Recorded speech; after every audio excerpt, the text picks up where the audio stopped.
since she was 8 years old, and she recently has been more focused on public safety to empower the community and raise awareness to combat hate crimes. I love that, and I think we have a quick little video to learn a little about Kelly.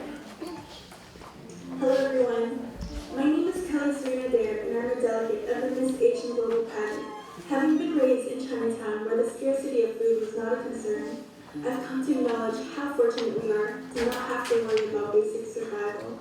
Rise Against Hunger is a nonprofit organization dedicated to nourishing lives, empowering communities, and responding to emergencies. I actively participated in the packaging of 16,000 meals aimed at providing vital sustenance to individuals in developing nations. These meticulously prepared pre-packaged meals are fortified with an array of 20 essential minerals and vitamins, ensuring optimal nutritional support for those in need.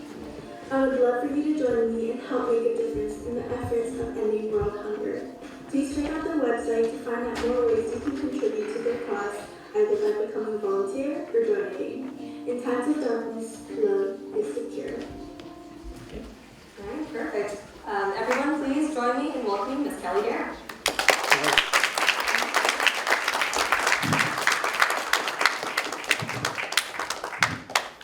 Hey, Kelly.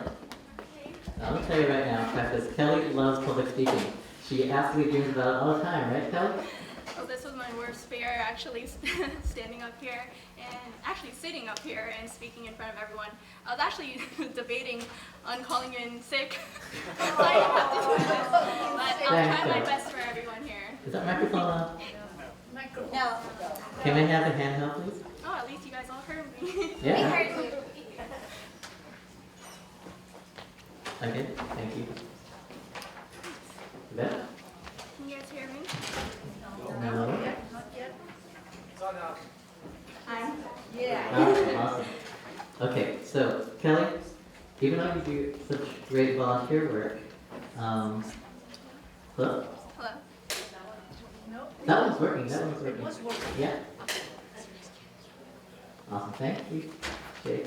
So, even though you do great volunteer work, the story that I learned about you was really one about beauty, right?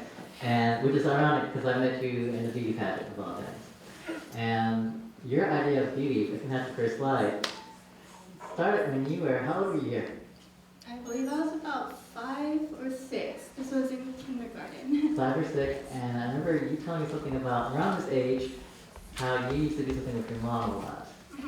So back then, one of our favorite things to do back at home was watch the Miss Hong Kong pageant. I had my own personal handmade cape that was made out of blanket, and we had strings attached, and I would run around the house wearing my cape, pretending to be a pageant queen. That's where my love for pageants started. I remember seeing all these beautiful women on the screen, sizes extra small and small, and I was like, wow, that's beauty. They are fair-skinned, big eyes, straight teeth, and that's what I perceived beauty as when I was young. And I looked at myself in the mirror and said, I do not have those. So how did that make you perceive your sense of where you felt in terms of beauty? Because I remember as you went from 5 and you went into, say, grade school around 4th grade, like 9 years old, that's around the time you stopped seeing beauty as something on the TV or external, but it's more internal, because I think that's when you start liking boys. Having small crushes. Right? Yes. Okay, so can we have the next slide? Around this age, I believe, is when you had your first crush. Yeah, so I had a crush on a boy who was my friend, and apparently he found out that I had a small crush on him. And when he found out during recess time, he actually shoved me down in front of everyone in the hallways and was like, "You're too ugly I can't like you. I like this Caucasian girl who is the popular girl in school." And I thought, wow, like, my friend doesn't like me. It's not my personality that matters. It's how I look. It's the popular Caucasian girl who he likes instead. So that's when my insecurity started to stem from, just knowing that I wasn't as pretty as the other girl. And that wasn't the only time I had an encounter with a guy like that. Back in middle school, I looked exactly like, not exactly, but she was like my doppelganger, this girl named Amy in middle school. And everyone knew, oh, Kelly and Amy looks alike. And Amy actually had a boyfriend, and her boyfriend came up to me, and he was like, you're uglier than my girlfriend, you don't look like her.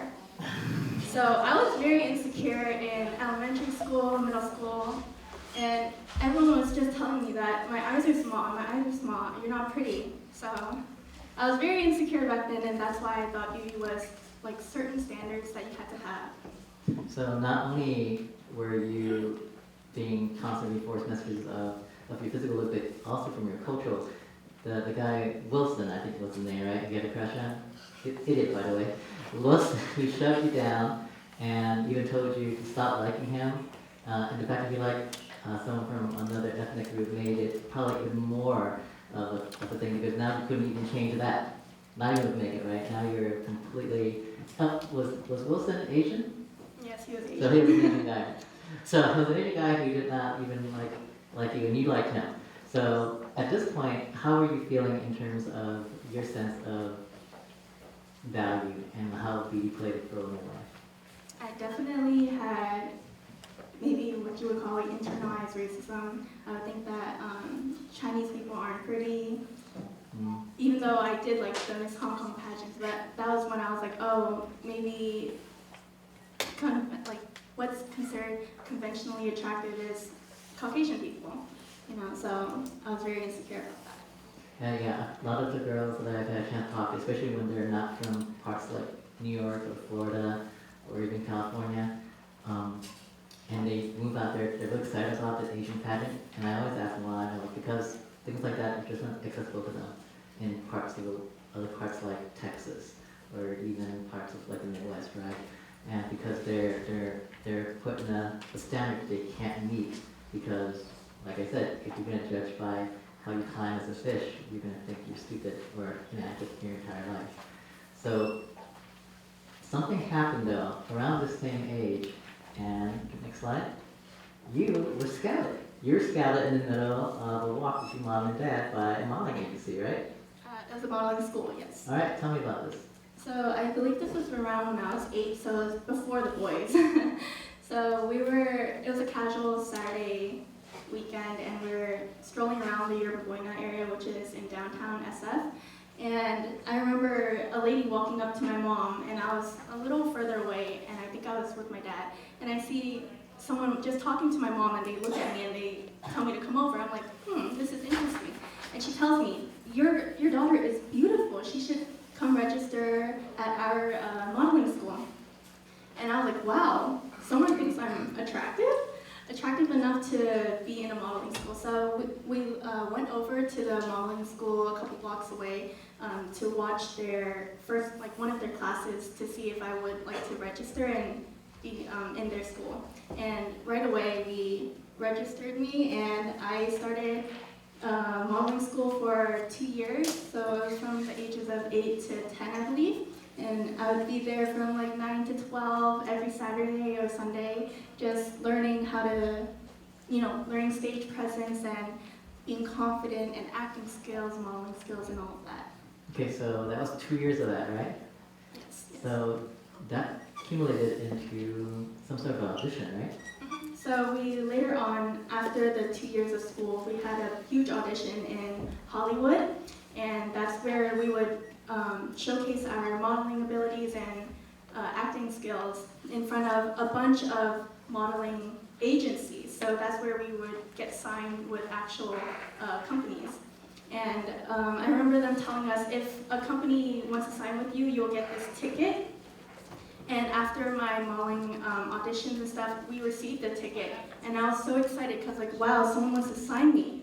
But later, the ticket tells you to go to a certain room. And once we got to that room, there was this guy and a bunch of other rejects. And he told us, oh, I'm sorry, like, this ticket is just for people who didn't make the cut. No one wanted you guys. I'm sorry. You guys wasted your 2 years of training. So that really knocked me down, and I actually thought I had a chance of, I thought that someone wanted me and appreciated how I looked and my skills and everything, but that furthermore made me even more insecure.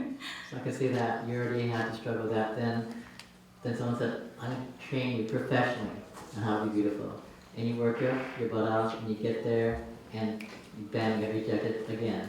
This time professionally rejected. So at this point in your life, how were you processing all this? I definitely didn't take it very well. Like I said, during this time, middle school, transitioning to high school, I was super insecure. I always thought that, you know, I wasn't worth it or worth anything. And I don't know, that just stemmed like a lot of hatred in myself, and I don't think I found myself beautiful in any sort of way, even though I believe that I do have a good personality, but it's just because I was rejected for what I looked like on the outside multiple times. I didn't feel whole or complete, if that makes sense. So then I have to ask you this question. At that stage, how old were you around this time? 11, 12? Right? You ended up eventually in this Team Chinatown, probably around what age? 18, 19? 18, 19. What prompted you to put yourself back out there again? Well, definitely my parents. But of course, I wanted to fulfill my dreams of, you know, being in a pageant because that's what I loved watching back then. And I just wanted to test myself. And because Miss Teen Chinatown is not judged on just how you look on the outside, there's many other factors like fundraising or community service, which was something I did a lot. I believe that I had a chance, and I wanted to, you know, challenge myself and be better. And from there, we eventually got you moved over to Miss Asia Global, right? Now, this is a very different pageant from this Team Chinatown. What was your experience in, I would say, this larger pageant now that you basically put yourself into? It was definitely a whole new experience. I didn't think that everyone would be so nice. I remember one of the first encounters I had during this whole Miss Asian Global. I told my friend Vanessa, she was like, Kelly, you're gonna do fine, you're gonna do great. But that was like the first day I met her, and I was like, no, I'm so scared. I hate public speaking. Right now I'm shaking. But like, she was like, you're gonna do great, you're gonna do awesome. And it was just like, I loved how she treated me because we were already like sisters, even though we just met. And also during training, during pageant week, I remember telling Sky that I was also very nervous, and she took the time out of her own personal training to help interview me and like hype me up and tell me that I'm gonna do great. And actually everyone in the pageant has done that for me, and it was just very amazing to see how beautiful these women are inside and out. So you mentioned how beautiful they are inside out. What does this, or has this experience changed what you perceived as a definition of what beauty is now? Oh yes, most definitely. Before, my perception of beauty was basically, if you're pretty on the outside, you can get away with anything. But of course now, as I've grown and gone through all these challenges in life, I know that beauty is how you treat others and how you treat yourself as well. Yeah, maybe before I wasn't beautiful because I was very harsh on myself. But now I make sure to treat other people well and treat myself well, take care of myself, and do things that I'm passionate about, like starting my own small business, and just investing my time in people who also care about me. What are pieces of advice that if you, actually let me ask you this, if you look out there and see people, can you tell where someone doesn't think that they're beautiful? Just by looking at them and see how they're acting? Do you notice symptoms and signs now? Most definitely, yes. A lot of people can hide behind a smile like I did. And there's a lot of things that can tell you if someone is not as happy as they are, like how they, maybe how they act in a room. Maybe they're more in the corner and to themselves, and they're not like socializing, or someone who constantly puts themselves down. That are affected. What kind of advice and support will you try to give them, get them out of that rut, and hopefully get them on a path that's healthier? I believe that what you look like on the outside is definitely not everything. Finding things you're passionate about, like, will help you in achieving happiness for sure. Like, for me, things I'm passionate about is like makeup. I started posting more videos online and I received a lot of love for that, and that made me like appreciate that my passions are also appreciated.